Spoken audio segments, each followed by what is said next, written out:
Can you believe it? Huh? Number 4. Okay, I showed this yesterday. I'm going to tell you right away. Look at this cap. I showed you yesterday when I was here that I felt like the way this is being rubbed on the inside. And you can actually see that is correct. You can see on this cap that is correct. So I can't spin this by hand. It's frozen in there. Not damaged. Not damaged. So I'm guessing we broke the shear pin. I haven't touched anything, just walked in. Let's set that to stir. Oh, no, she is trying. We haven't broke the shear pin yet. Fun times. Super interesting. Why didn't the overload trip? Let me get this open so I can get an amp draw on the motor. Let's check the bricks again on this buddy. I pulled this out of the machine and I 14, wasn't able to stir it obviously, so I'll pull from the top as well. I've drawn from the top. We are at 12 and a half. So, all right, I'm gonna turn it to stir.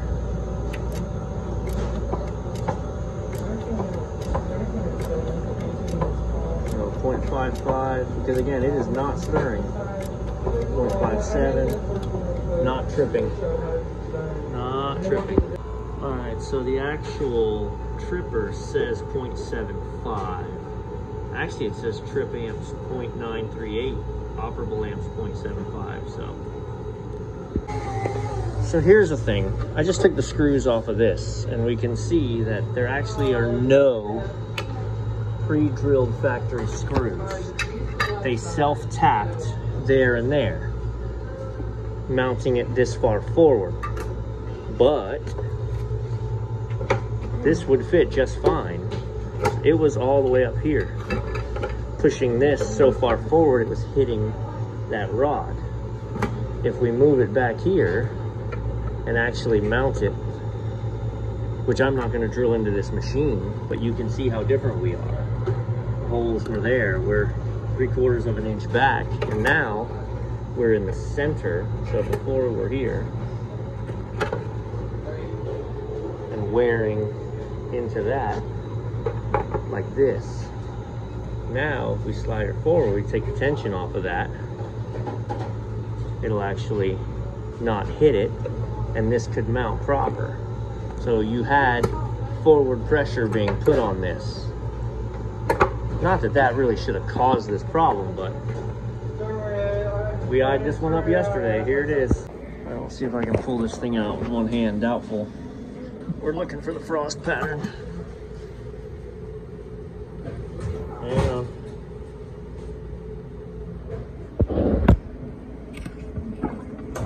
Oh, jeez.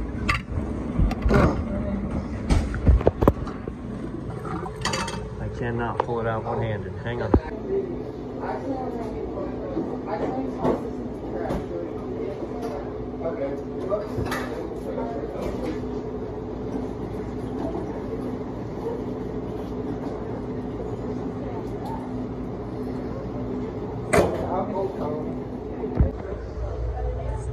Pretty well through and through.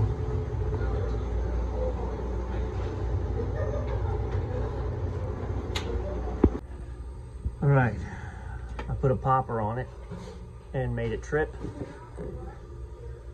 Misty freezer. It's an isolated circuit. 20 amps, 120 volts. I'll go verify. Is there anything else you'll need or get you out? 120 volts. Very consistent. Number 5.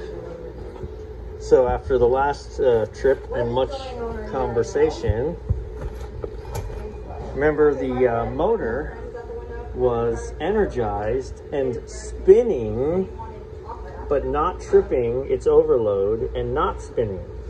So the only thing left is for them to blame the motor, which I will definitely agree, something's up with the motor.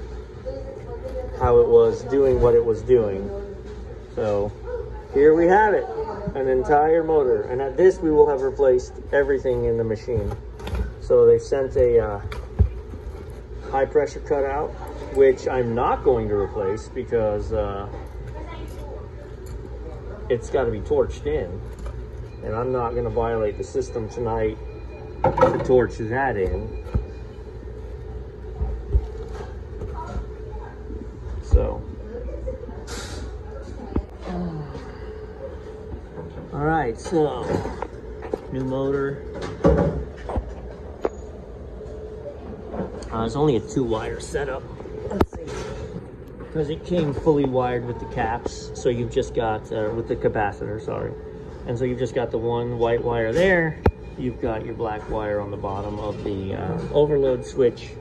So we are good to go. I've set the tension spring for 3 1/16 again, so this is correct. So I'm gonna plug her in and pull an amp draw on the motor. I'm gonna put the unit together one by one again to verify it's all being assembled proper. And away we go. Drive rod, not damaged, locked in place, seated with the motor coupler. Spigot to the front, spacer there. On we go.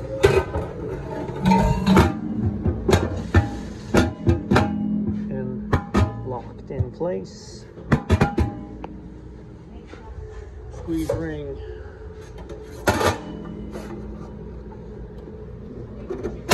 Locked in place. Lining the cap.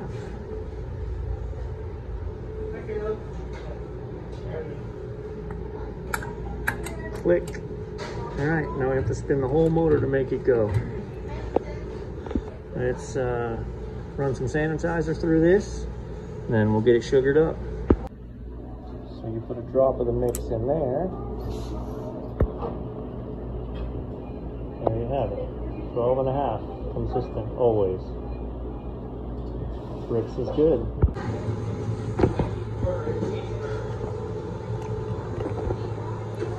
That is beautiful. 0.28 amps is what we were just pulling. Unit satisfied and cut off. So now the beater's spinning. Bada bing. I'm gonna put it back together. Now it's just a matter of time again. If that was your problem, we're good. If not, there is nothing left.